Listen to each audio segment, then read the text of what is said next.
अस्सलाम वालेकुम व्यूवर्स, कैसे आप सब ठीक हैं भाई। जी, डेली इंग्लिश के साथ मैं अनवर हुसैन आपकी खिदमत में हाज़िर हूँ। आज हम जो दो सेंटेंसेस की बात करेंगे उनमें फर्स्ट सेंटेंस ये है कि हु इज़ टू ब्लेम।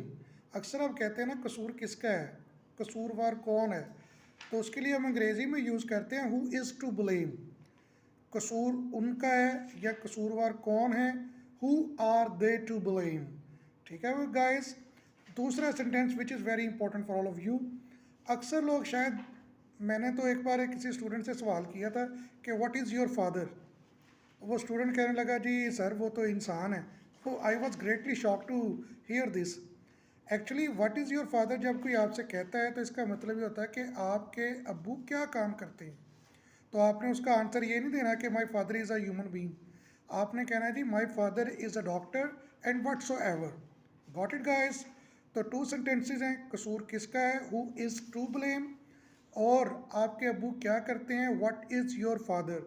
इसके साथ मज़ीद सेंटेंसेस बनाकर आप लोगों ने कमेंट्स में मेरे साथ शेयर करने हैं। तो मेरे साथ जुड़िए रहिए अंग्रेज़ी रोज़नामचे में। अल्लाह हाफिज़, टेक केयर,